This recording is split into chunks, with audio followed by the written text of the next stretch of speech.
Assalamualaikum warahmatullahi wabarakatuh.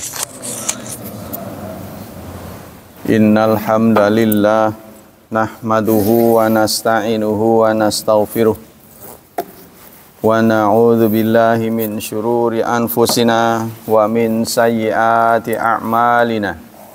May yahdihillahu fala mudhillalah wa may yudlil fala hadiyalah.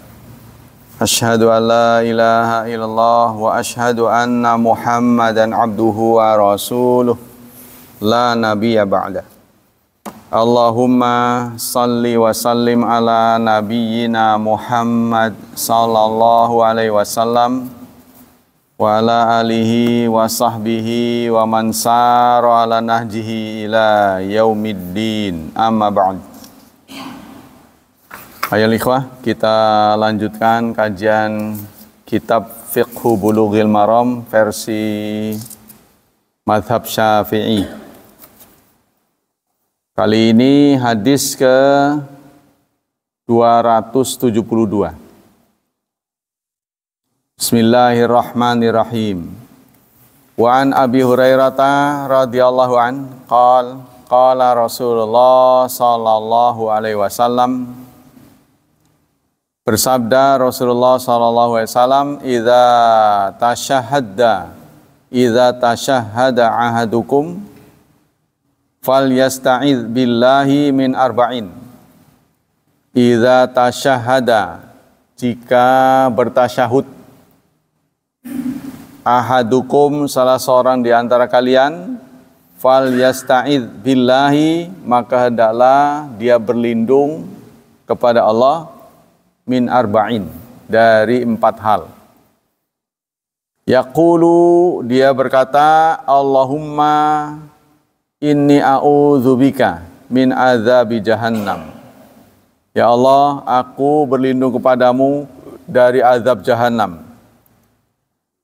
Wa min azabil qabri, dan dari azab kubur. Wa min fitnatil mahya wal mamat, dan dari ujian hidup dan mati. Fitnah, ya, fitnah hidup dan mati. Wa min syarri, dan dari keburukan fitnatil masihid dajjal, fitnah al-masih ad-dajjal. Hadis muttafaqun alaih. Wa fi riwayatin li Muslim, dan dalam riwayat Muslim, idza faragha ahadukum minat tasyahudil akhir, ada tambahan, itu dilakukan jika selesai kalian membaca tasyahud akhir. Jadi ini dibaca setelah tasyahud akhir. Apa tujuan atau fiqhul hadis, ya, kandungan hadis ini? Nah, di sini ada kata-kata dulu, ya. Ada kata-kata al-masih. Siapakah al-masih? Fitnatul masih. Fitnah, imtihan, wal ikhtibar. Yang namanya fitnah itu ujian. Wal masih yutlaqu ala dajjal. Al-masih ini artinya dajjal. Bisa berarti dajjal, bisa berarti Isa alaihissalam. Wa idza quyida bid dajjal fahuwa al-masih alladzi yamsahul arda. Apabila setelah kata al-masih ada kata dajjal, berarti dia yang akan, ya, melakukan suatu perbuatan di bumi. Jadi menghapus bumi, katanya. Dajjal itu. Wakila, ada yang mengatakan mamsuhal ain. Ada makhluk yang mamsuhal, diusap matanya. Matanya enggak ada. Katanya, ya, katanya, tapi matanya cuma satu. Wa amma Isa faqila lahu al-masih. Kalau setelah kata al-masih itu ada kata Isa, maka berarti dia adalah al-masih. Isa al-masih, ya. Li'anna kharaja min batni ummi mamsuhan bidduhn. Karena apa pengertian al-masih? Masih itu kan yang diusap. karena dia diborehi dengan minyak saat lahir ya. Saat lahir diborehi minyak. Tapi kalau menurut seorang kristolog yang dari India, siapa tuh? Ahmad Didat ya. Masi itu berasal dari bahasa Inggris masas. Masas. Masas itu sentuhan, pijat. Jadi kenapa disebut Al-Masih?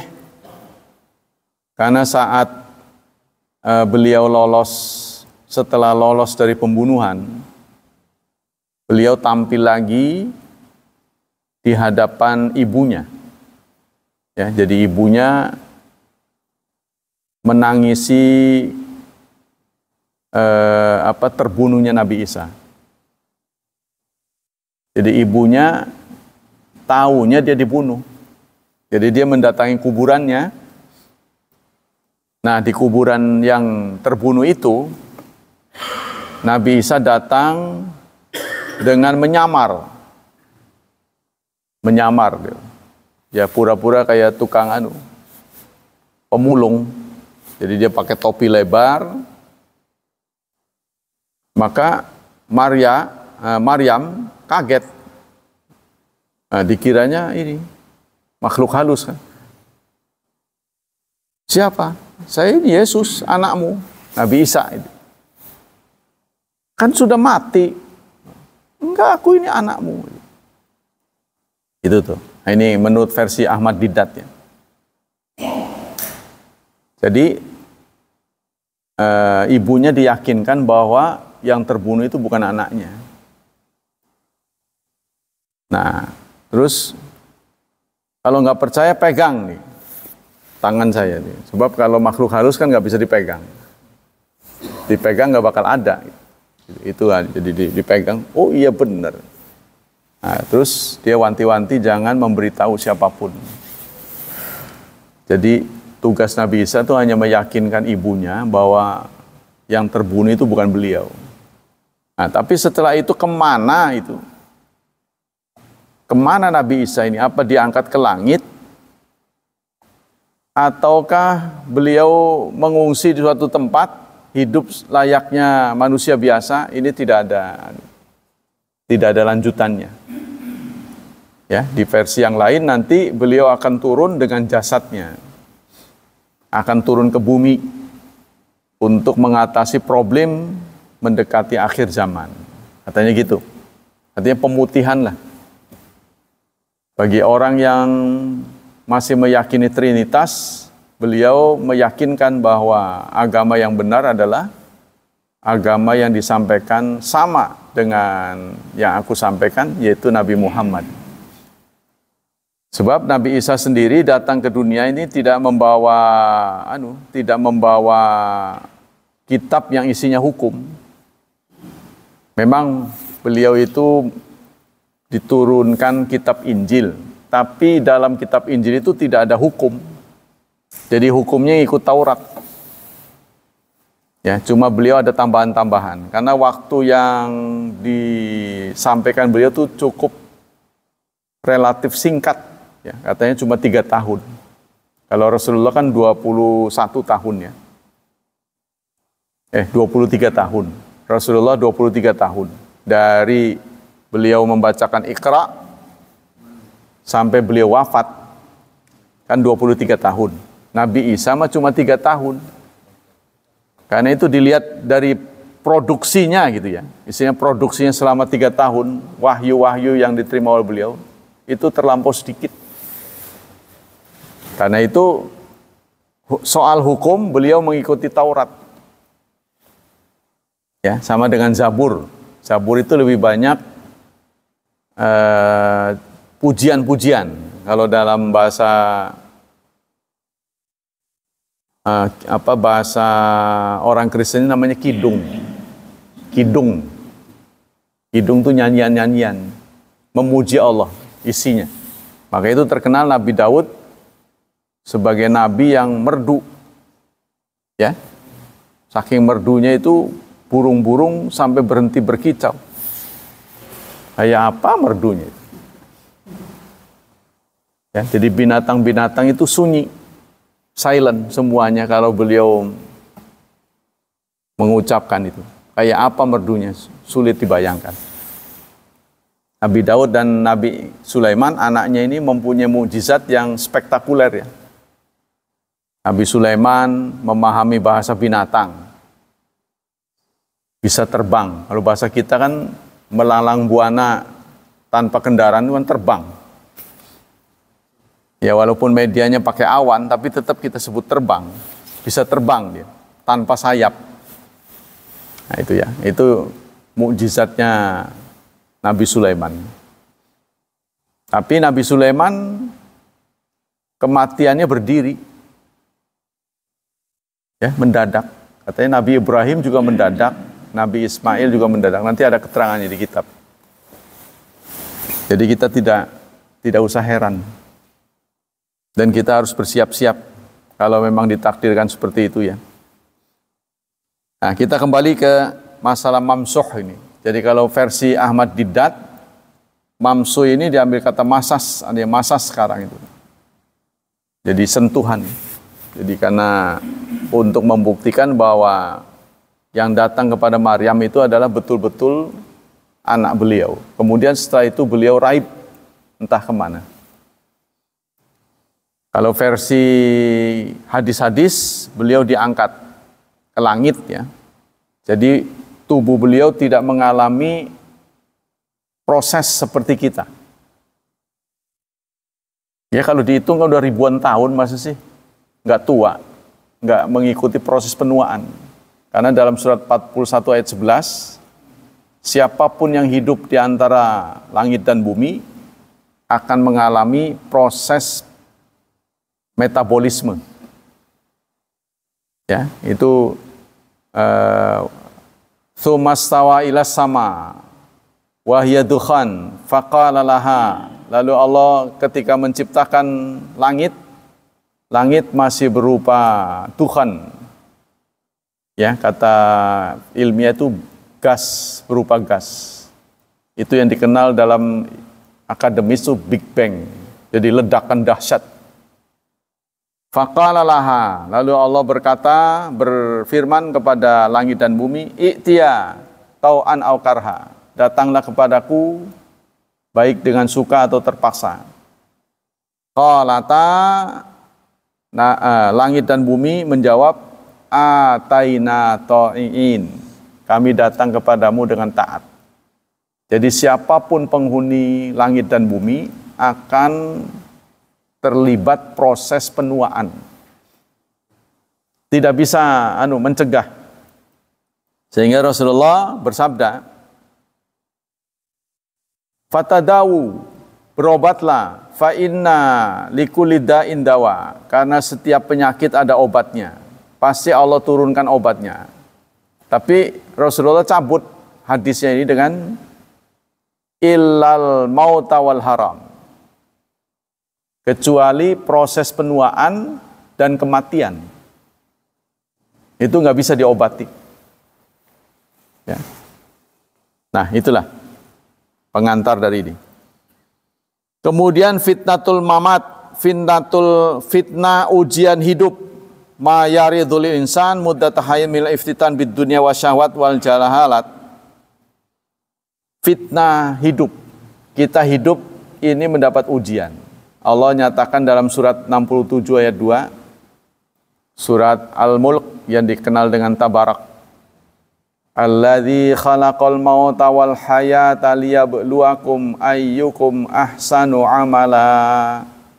Dia yang menciptakan khalaqal mauta, kematian dan kehidupan, liyabluwakum, untuk mengujimu. Siapa yang terbaik, bukan terbanyak. Siapa yang terbaik perbuatannya. Ya, hidup itu dua menurut kajian Quran. Hidup itu dua. Satu, hidup itu ujian. Yang kedua, hidup itu amanah. Karena amanah nanti akan ditarik lagi, titipan.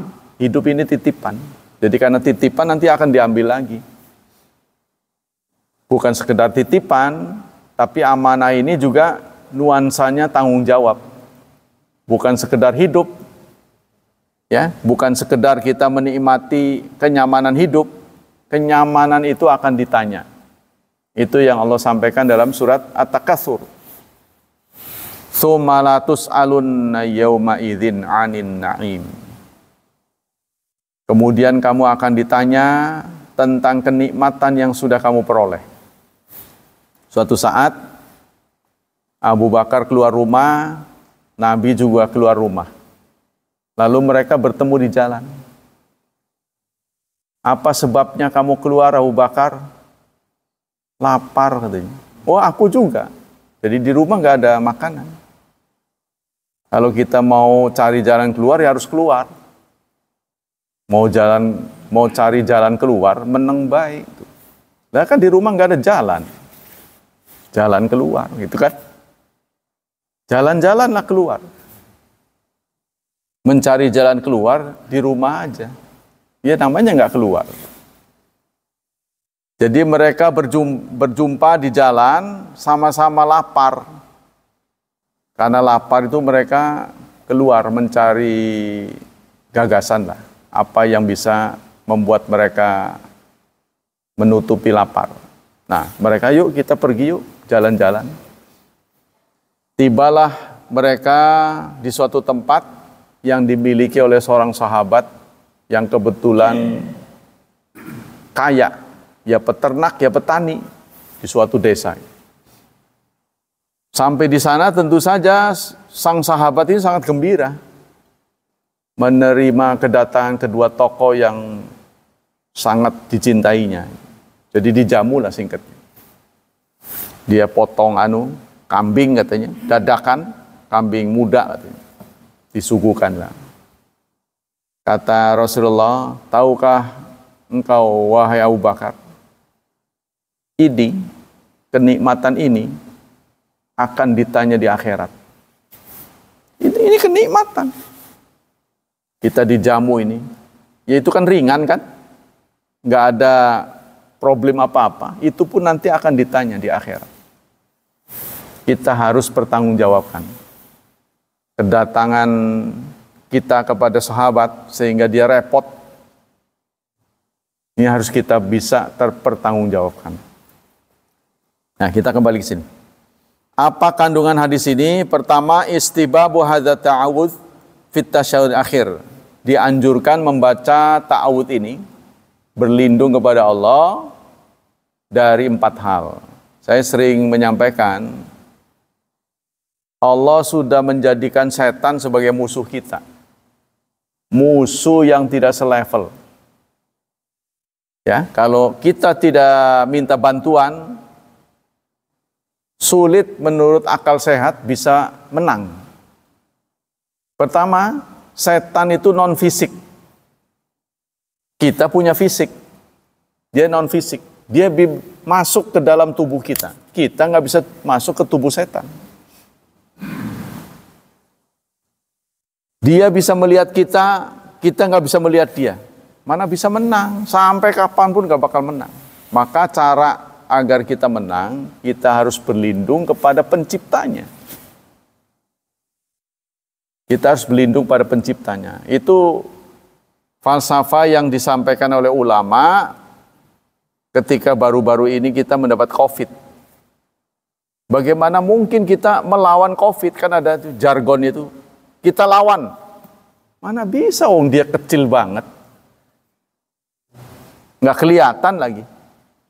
Ya nggak usah setan lah. Virus aja nggak kelihatan kan. Kecuali pakai alat. Nanti kalau pakai alat itu nggak ditanggalkan, nanti ngelihat ikan teri, yang aja bandeng. Kalau dipakai ke pasar, bandeng ini murah-murah amat, nggak taunya ikan teri. Nah, jadi kita ada jargon tuh, mari kita lawan. Itu nggak masuk akal. Otakmu di mana? Kita kuat deh begini melawan Maka ulama mengatakan marilah kita berlindung kepada yang mencipta itu. Baru kita bisa. Ya, nah itu. Alhamdulillah ya. Kita senantiasa tidak melalaikan sholat 5 waktu. Ya memang sih ada korban. Bukan nggak ada. Tapi nggak sebanding dengan yang selamat kan. Yang selamat jauh lebih banyak. Sebenarnya kalau kita jadi korban dalam keadaan ingat, itu jauh lebih baik sebenarnya. Daripada nggak ingat juga mati gitu kan. Kan gitu. Jadi setelah kita mendapat ujian ini, kebanyakan penyebab kematian itu bukan dari virus itu sendiri, tapi dari kepanikan. Kepanikan yang kita ciptakan sendiri. Sebab Allah sudah menyatakan dalam hadis qudsi, ana inda dzoni abdi. Aku bagaimana prasangka hambaku. Kalau dia menganggap virus, serem, jadi serem. Tapi kalau dia menganggap biasa-biasa saja, itu makhluk Allah, mari kita berlindung pada Allah, kita cari obatnya, sudah. Jadi jangan terlalu lihat. Jadi yang namanya masker, bisa 1 biji berapa itu? 10.000 apa? Lagi top-topnya itu. Sekarang coba datang ke apotek, numpuk. Waktu itu bisa langka. Cairan buat apa itu? Disinfektan. Itu 1/2 liter 500.000. Lebih mahal daripada bensin. Seperti saudara ketahui, bensin itu kan diambil dari dalam bumi. Prosesnya mahal itu. Kalau lebih mahal itu jelas ada sesuatu. Sekarang coba lihat di apotek berapa harga. Numpuk. Nah, itu yang pertama. Maka supaya kita bisa selamat, kita harus berlindung kepada Sang Pencipta. Dari 4 hal. Berarti 4 hal yang direkomendasikan oleh Rasulullah kepada kita, ini sangat penting. Kita tidak bisa melawannya. 1, azab jahanam. Bisa lawan? Nggak bisa. Anda nggak bisa lawan. Wong sekarang aja belum jahanam saja. Menurut keterangan dokter fisika dari ITB, panas corona matahari itu 6 juta derajat. Ya bisa dipahami lah. Coba kalau Anda punya lampu, ya lampu di rumah itu paling besar berapa itu? Wattnya. Coba naikin setinggi matahari, pasti jadi ketip-ketip itu, kelap-kelip doang. Berapa watt itu matahari itu? Nah itu panasnya 6 juta derajat. Kita paling tinggi tubuh kita ini suhunya berapa? 36 ya? Iya 36, 37. Lewat itu udah bablas. Mana bisa melawan yang panasnya segitu? Titik didih baja 1.500 kata orang KS. Kalau titik didih apa itu lebih tinggi, lebih bawah ya. Kalau timah pasti rendah kan. Apalagi lilin itu lebih rendah lagi. Nah, tubuh kita ini seberapa kuatnya menahan panas? Nggak bakal. Tuh, berarti jahanam itu penting. Kita harus jauhi. Waqina adzaban nar, kan? Jauhilah, lindungilah kami dari azab neraka. Yang kedua, azabul qabr. Azab kubur. Berarti suasana di kubur sangat menakutkan daripada menyamankan. Ya, kita tidak pernah tahu karena yang cerita kubur nggak ada yang berpengalaman. Anda tidak akan pernah mendapat kabar yang lengkap tentang suasana di dalam kubur. Karena yang cerita tidak berpengalaman. Satu pun tidak ada. Kalau Rasulullah sih dengan hadis-hadisnya ya, suasananya menakutkan. Kita sendirian, saat minta bantuan siapa yang mau nolong? Kalaupun ada orang lewat dipanggil pasti dia lari. Ya kan? Nah, itu. Yang kedua. Yang ketiga, fitnatil mahya. Ujian hidup. Ujian hidup ini. Hidup tidak selalu flat. Ada naik, ada turun. Kadang-kadang istilah pesawat mah menghadapi turbulensi, anjlok, menyakitkan, dongkol. Nah, itu. Jangan pernah kita menuduh Allah ya, yang error, menempatkan kita begini. Kenapa saya begini? Itu jangan. Anda sendiri pasti ada yang tidak beres pada diri kita. Yang kelima, yang selanjutnya fitnah mati, fitnah kematian. Ya, ujian kematian itu apa? Kata di sini, indal maut, saat kematian mendekati kita.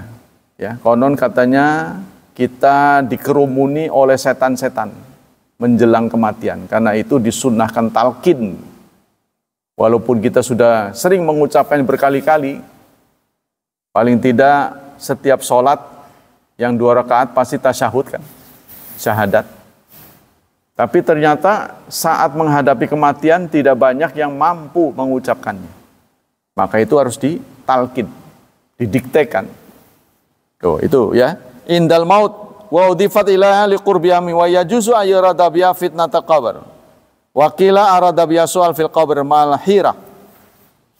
Tentang fitnah kematian ini ada yang mengatakan saat kematian itu sendiri, tapi ada yang mengatakan setelah kematian. Ya, setelah kematian kita akan ditanya 3 hal. Maka itulah dikarang buku khusus namanya apa tuh? Usulus Salasah. Prinsip 3 ya. 3 dasar. Dikarang satu buku namanya Usulus Salasah. Karena ini modal yang kita harus persiapkan. Kita akan ditanya di kubur 3 hal. 1, man rabbuka. Bisa nggak jawabnya? Man rabbuka. Kan nggak bisa. Wong ditanyanya bahasa Arab sih. Man rabbuka. Jawabnya Allahu Rabbi. Kalau nggak ngaji kan Allah Tuhanku, salah, itu bahasa Indonesia. Allahu Rabbi. Wa ma dinuka? Wong waktu hidup aja ditanya nggak tahu bagaimana udah mati. Wa ma dinuka? Apa? Terjemahkan dong. Masa malaikat disuruh terjemahkan? Wa ma dinuka? Apa konten agamamu? Apa yang kamu tahu tentang Islam? Yang kamu tahu apa? Semakin banyak tahu, semakin bagus. Kan gitu kan? Kalau dosen sering memberi ujian, kadang-kadang satu pertanyaan itu tapi susah jawabnya. Ya, contohnya sejarah Islam. Pertanyaan cuma 1. Apa yang kamu ketahui tentang sejarah Islam? Itu aja 1. Nah, itu kan berarti A sampai Z. Jawabannya bisa beda setiap orang. Itu yang kedua. Yang ketiga, waman nabiyuka. Siapa nabimu? Apa yang kamu ketahui tentang nabimu? Tuh. Ya, bagaimana sikapmu terhadap nabi? Ini 3 hal. Kemudian tadi sudah Al-Masihud Dajjal ya. Yang kedua kesimpulannya, al-hadits fi dilalatun ala thubuti azabil qabri. Hadis ini menjadi dalil adanya azab kubur. Nah, ini selalu kalau disebut azab kubur ini saya pernah selalu ingat semasa saya masih kuliah berjumpa dengan teman saya. Apa kamu yakin ada azab kubur? Saya jawab, ya yakin. Apa kamu pernah mengalaminya? Untuk yakin tidak perlu mengalami. Contohnya, saya yakin jatuh dari pohon kelapa sakit. Sok sampean jajal, nyoba. Yang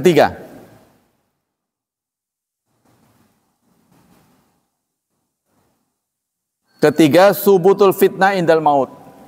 adanya fitnah, adanya ujian saat menghadapi kematian. Jadi menurut ajaran Islam, orang-orang yang mau wafat itu sunnah ditalkin. Kalau nggak ada orang, siapa yang mentalkin? Kan talkin mah harus ada orang. Itu artinya kalau orang mendekati kematian seharusnya ditemani. Sehingga adanya praktek emergensi sehingga orang nggak boleh masuk itu sangat tidak cocok dengan ajaran Islam. Anehnya itu tergantung duit sih. Tergantung duit. Adik saya menyewa satu kamar yang datang 20 orang, dokternya diam aja. Padahal udah dipasangi kesini masuk jantung, alat-alat instalasi semua keluarga masuk. Enggak ada. Kenapa? Diduitin. Yang namanya palang tol enggak nutup.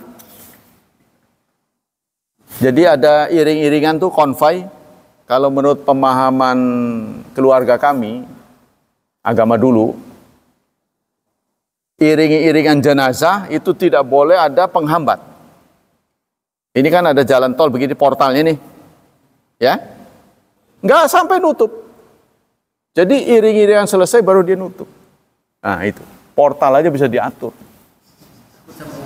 Takut sama uang. Jadi sudah diatur itu sampai portal aja begini terus sampai selesai.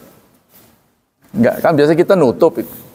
Bukan, tutup lagi. Enggak ada. Wah, saya bilang memang benar-benar berkuasa ini. Macet langsung hilang. Sebab depannya rider tuh. Ya, itulah kehebatan uang. Makanya uang itu menjadi dituhankan oleh sementara orang. Ya, sampai Qarun aja, kalau menurut saya akhir hayat Qarun itu lebih buruk daripada Fir'aun. Padahal Qarun dan Fir'aun masanya sama.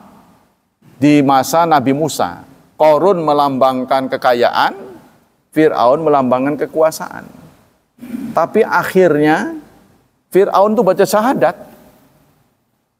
Karena dia lambat, baca syahadatnya terlambat, maka tetap oleh Allah diselamatkan, cuma jasadnya.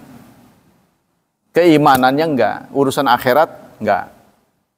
Tapi jasadnya diselamatkan dan kita masih bisa tonton sampai sekarang. Jasad Fir'aun tidak berproses pembusukan. Anehnya kan begitu. Kalau orang tenggelam kan berapa hari udah bengkak. Sampai sekarang udah ribuan tahun masih bisa kita tonton. Dan salah satu orang yang menyaksikan dievakuasinya jasad Fir'aun itu justru zaman sekarang, yaitu Quraish Shihab. Profesor Quraish Shihab, bapaknya Najwa Shihab, ya, itu pernah menyaksikan dievakuasinya jasad Fir'aun. Jadi ditemukannya bukan zaman dulu, zaman sekarang. Para peneliti dari barat penasaran. Mereka kan memang berawal dari penelitiannya. Jadi enggak berbasis iman gitu kan. Pokoknya sesuai dengan data dan fakta. Memang di dalam usus itu terdapat cairan asin. Rasanya asin gitu. Sehingga ini membuktikan memang beliau tenggelam. Sampai sekarang. Ya, tidak berproses pembusukan. Tidak seperti kita. Nah inilah, kalau Qarun itu berakhir dengan dibenamkan oleh Allah. Fa khasafna bihi wa bidarihil ardh. Kami benamkan Qarun bersama hartanya. Jadi beliau matinya terbenam. Jadi nggak dikubur layaknya kita. Iya, jadi likuifaksi ya. Likuifaksi. Bayangkan tuh, akhir dari Qarun dan Fir'aun di waktu yang sama.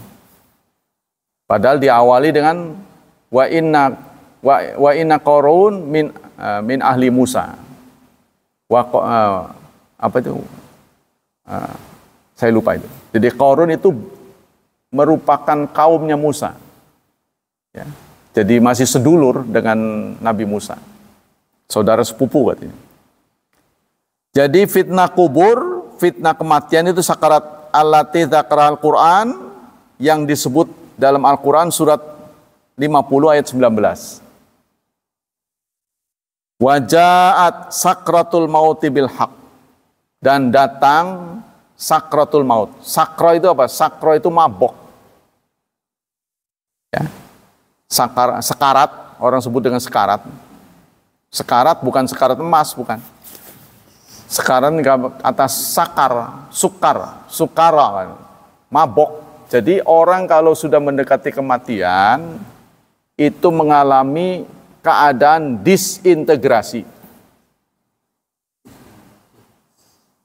disorientasi.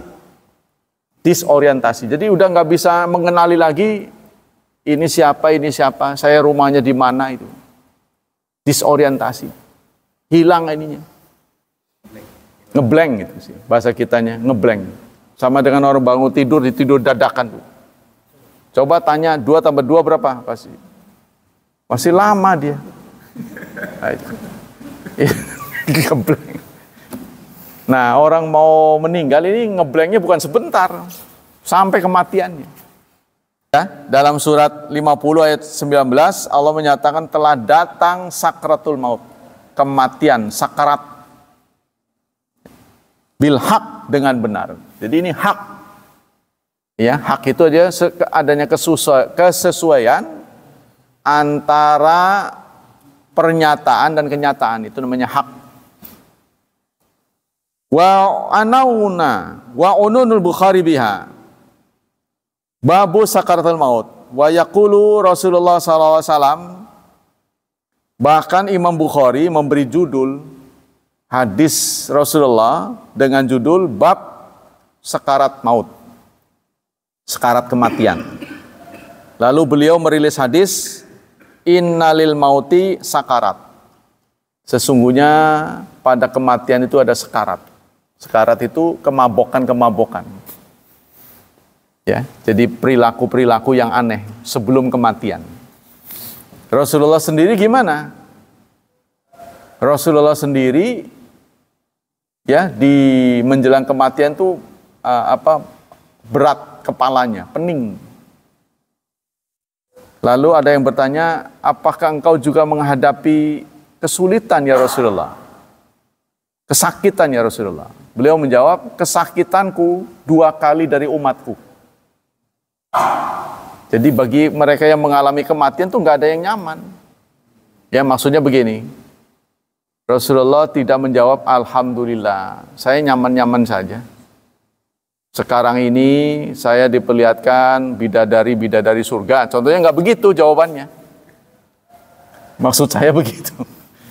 Dan surga sudah dihias untuk menyambut kedatangan roh saya. Alhamdulillah, tenang aja, sampean tenang. Nggak begitu nyampeinnya. Waduh, pening saya. Apakah engkau juga sakit ya Rasulullah? Sakitku 2 kali sakitmu, katanya. Kata Rasulullah, ya, nggak lama kemudian diawali dengan kedatangan makhluk ya. Siapa itu Fatimah? Entah ya, Abah, tapi kedatangan tamu ini berbeda dengan yang lain. Bulu roma saya berdiri, katanya. Oh itu, katanya. Nah itu makhluk yang membuat seorang anak menjadi yatim, perempuan menjadi janda. Suruh masuk dia. Ya mungkin Fatimah nggak ngelihat ya. Suruh masuk.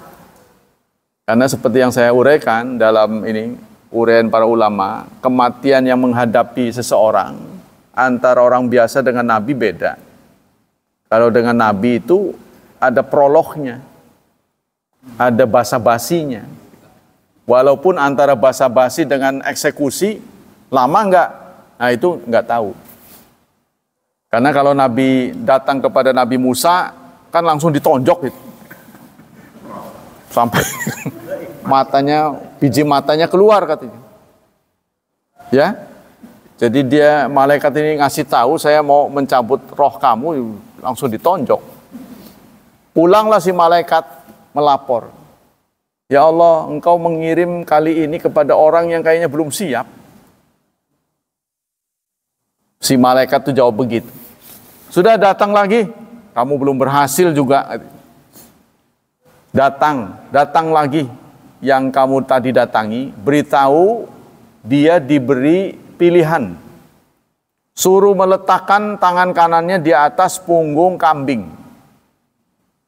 Ya, maka bulu yang tertutup oleh telapak tangannya, itulah waktu yang diberikan pada dia. Kalau dia minta penangguhan, ya, perpanjangan. Apa ini bulu yang tertutup jumlahnya katakannya 100, apa 100 hari atau 100 ini nggak dijelaskan.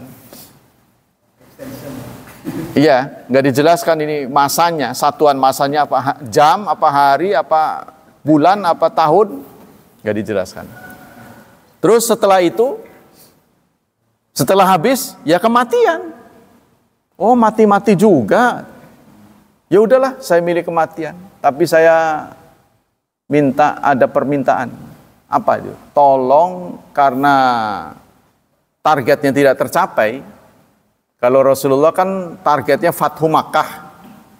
Nabi Musa targetnya Fathu Palestina. Beliau tidak tercapai.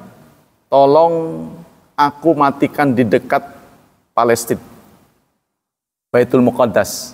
Nah, maka oleh Allah ditakdirkan dekat situ katanya. Saya nggak tahu sebelah mananya. Ya, menurut keterangan tuh dimatikan dekat situ. Maka kemudian nanti dilanjutkan yang Jabbarin itu. Ya, jadi nabi lagi tapi tidak dicatat dalam Quran nama nabinya itu. Dialah yang nanti antara Tolut dan Jalut itu. Ya, Tolut dan Jalut. Bukan Tolut dan Jalut, ada kauman Jabbarin. Kaum yang tubuhnya kayak raksasa. Nah, itu. Nanti ada dalam ayat Quran. Nah, akhirnya beliau pun wafat seperti biasa. Yang keempat, maka Rasulullah pernah berdoa, Allahumma inni. Katanya salah satu doa Rasulullah ini tercatat dalam hadis Turmudi ya. Tapi hadisnya dhaif. Allahumma inni ala sakaratil maut. Ada doa, salah satu doa yang tercatat dalam kitab Turmudi. Tapi oleh para ahli hadis didhaifkan. Allahumma inni, ya Allah tolonglah aku sakaratil maut, dalam menghadapi sekarat maut. Ada lagi menggunakan gomarat. Gomarat itu gemuruh. Gemuruhnya kematian. Yang keempat, taujiul muslim ila isti'adzah min hadil umur fi jamiha lati wa'diyatihi. Rasulullah mengarahkan muslim supaya berlindung dari 4 hal ini. Ya, pertama dari azab kubur, dari azab jahanam, azab kubur, fitnah hidup dan mati, fitnah Masihid Dajjal. Li'anna Rasulullah kana yad'u bidzalik, karena Rasulullah membiasakan berdoa dengan tadi. Ya, mudah-mudahan kita sudah hafal ya. Jadi kalau belum hafal ada di maksurat, di buku-buku zikir. Ad-du'a qabla salam fi salah. Doa sebelum mengakhiri salam. Dari Abu Bakar Siddiq, ini jarang nih ya. Abu Bakar Siddiq ini jarang merilis hadis. Radhiyallahu anna qala li Rasulillah sallallahu alaihi wasallam, bahwa beliau berkata pada Rasulullah. Apa katanya? Alimni du'aan. Ajari aku doa. Ad'u bihi fi salati, yang aku baca dalam salat. Nah, ini Abu Bakar minta kepada Rasulullah ya, request. Jadi ini berarti ini sangat kuat ya, sangat perlu untuk diamalkan karena ini requestnya Abu Bakar. Qul, Katakan Allahumma inni dzalamtu nafsi katsiran. Allahumma inni dzalamtu nafsi zulman katsiran. Ya Allah, aku sudah menzalimi diriku. Aku sudah banyak menzalimi diriku. Wala yaghfiru dzunuba illa anta.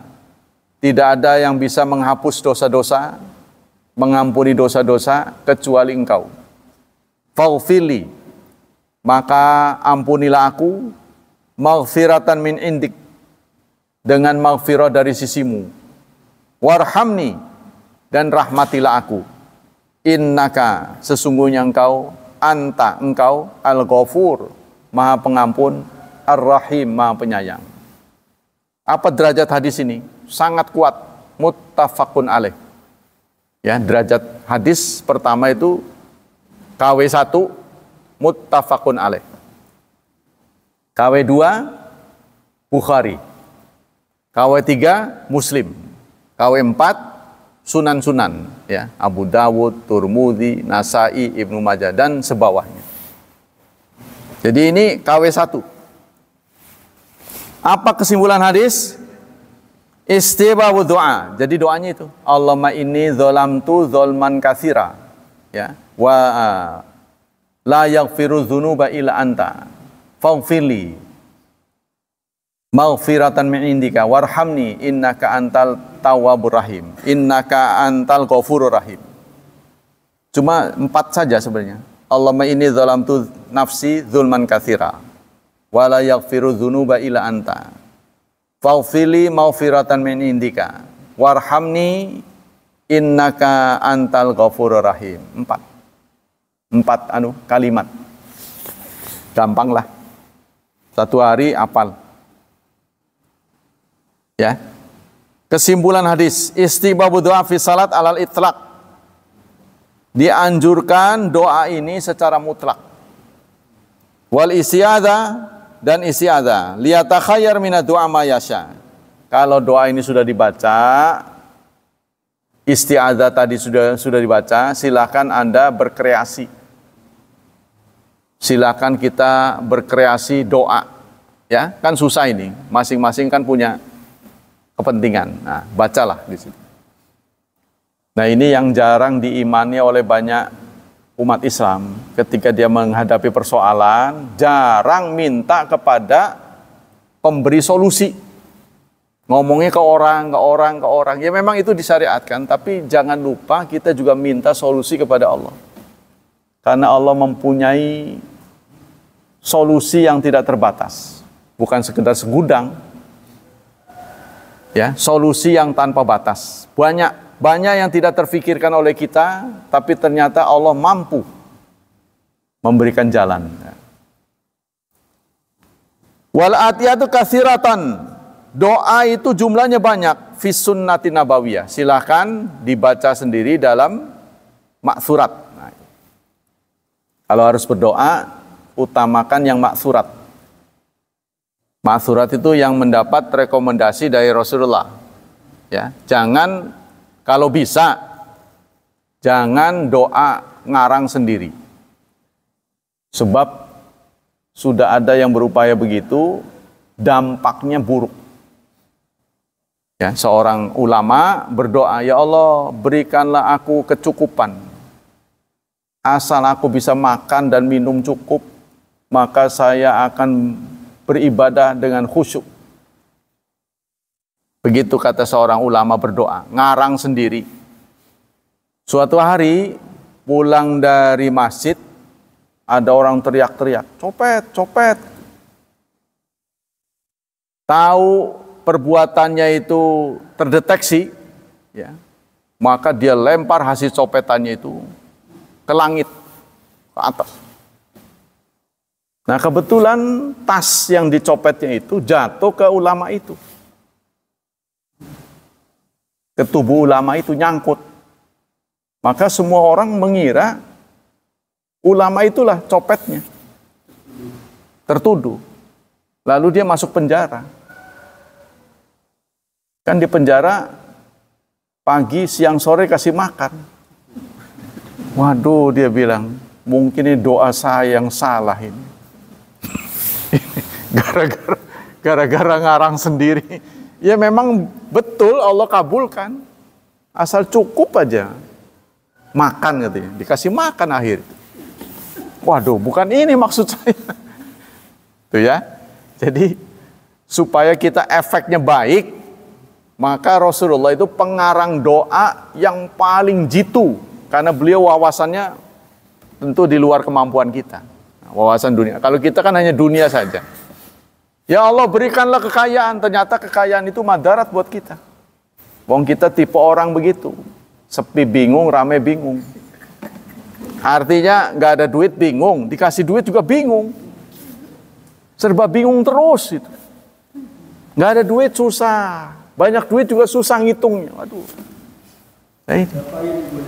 Iya, mau kemana? Taruh di mana ini? Ya, itu yang kedua. Pertama. Yang kedua, innal insana ya'ra an taksir. Semua manusia tidak sempurna, pasti ada kekurangannya. Walau kana siddiqan, meskipun dia jujur, meskipun dia benar. Ma'at tawassul bi awsafila ila nai maghfiratih, maka dia harus minta kelengkapannya itu pada Allah. Allah lah yang maha sempurna. Ya, jadi kalau kita minta bergantung pada Allah, maka Allah akan berikan petunjuk-petunjuk. Wa talabal hajat wastifail makruhat, dalam memohon kepentingannya dan menolak segala sesuatu yang tidak diingini. Yang ketiga, iqrarun bil wahdaniyah wastijlabin lil maghfirah wa huwa kaqouli ta'ala, kita harus ikrar keesaan Allah, memberikan testimoni, ya. Yaitu seperti yang Allah sampaikan dalam surat 3 ayat 135. Surat Al-Imran. A'udzu billahi minasyaitonir rajim. Walladzina idza fa'alu fahishatan aw dzalamu anfusahum dzakarallah. Yaitu orang-orang yang jika melakukan dosa fahishat, fahishat ini bernuansa mesum ya, atau menzalimi diri sendiri, mereka ingat Allah, fastaghfaru lidzunubihim, lalu mereka istighfar ya untuk dosa-dosa mereka. Wa may yaghfiru dzunuba illallah, tidak ada atau siapa yang bisa mengampuni dosa illallah. Jadi membaca ini harus disentak ya. Wa may yaghfiru dzunuba illallah. Apa akibatnya kalau tidak disentak? Maknanya berubah. Tuh. Tidak ada yang mengampuni atau siapa yang bisa mengampuni dosa-dosa kecuali Allah. Nah, itu kalau disentak. Illallah. Kalau enggak disentak artinya apa? Dan siapa yang bisa mengampuni dosanya kepada Allah? Dosa kepada Allah. Kan itu kan siapa yang bisa mengampuni dosa-dosa kecuali Allah. Itu kan. Jadi jangan sentakan ilallah dengan illallah itu berbeda artinya. Kalau ilallah kepada. Kalau illallah kecuali. Walam sama dengan itu kan. La ilaha illallah kan. Tidak ada Tuhan kecuali. Illallah. Kalau ilallah itu kepada Allah. Walam yusirru, dan mereka tidak melanggengkan ala ma fa'alu, atas apa yang mereka kerjakan. Jadi dosanya jangan terus-terusan. Katanya STMJ. Salat terus, maksiat jalan. STMJ. Salat terus, maksiat jalan. Wahum ya'lamun. Padahal mereka tahu. Nah inilah yang susah ya. Orang mau tobat itu nggak bisa sekaligus. Harus pelan-pelan, pelan-pelan. Fa'athna ala mustaghfirin. Maka Allah memuji orang-orang yang istighfar. Wa fi dimni sanaihi bil istighfar talwihun li amri bihi. Jadi ayat ini memberikan sinyal agar kita senantiasa istighfar. Ingat Allah. Yang keempat, al-isyara ila tauhil madhkur wa anna la yaf'alu hadza ila anta faf'alhu li anta. Ayat ini memberi isyarat tauhid kepada Allah ya, mentauhidkan Allah, bahwa tidak ada yang bisa mengampuni dosa kecuali Allah. Yang kelima, istibabu talabil ilmi wa ta'alum minal alim. Dianjurkan kita belajar, mencari ilmu, belajar dan ngajar. Nah, waktu habis ya. Dari seorang alim. Khususan fi da'wil matlub fiha jawami'il kalim. Khususnya dalam mengucapkan doa-doa. Nah, doa-doanya itu jangan ngambil dari primbon atau mujarabat, ya, tapi ambil dari maksurat. Terakhir, ya rajah kauna hadza du'a fi ma ba'da tasyahud li zuhuril inayah bi ta'limi du'a makhsus fi hadzal mahal. Sunnahnya doa ini dibaca setelah tasyahud. Jadi menjelang salam, ya, tempatnya. Karena itulah yang diajarkan Rasulullah kepada Abu Bakar Siddiq radhiyallahu anhu. Wallahu a'lam bishawab. Ada yang bertanya sampai di sini? Sudah ya? Tidak ada yang bertanya, berarti sudah pintar semua. Demikianlah kajian pagi ini, semoga menambah wawasan kita, semoga kualitas ibadah kita lebih baik lagi, sehingga Allah melipat gandakan pahala kita. Allah tetap menjaga dan melindungi kita dari wabah dan fitnah, dari syubhat dan syahwat. Dan secara khusus kita berdoa untuk anak-anak kita, semoga hidup mereka dimudahkan, semoga mereka senantiasa diberkahi, semoga mereka ditakdirkan menjadi hamba Allah yang saleh dan salihat. Subhanakallah wa bihamdik, asyhadu an la ilaha illa anta, astaghfiruka wa atubu ilaik. Wassalamualaikum warahmatullahi wabarakatuh.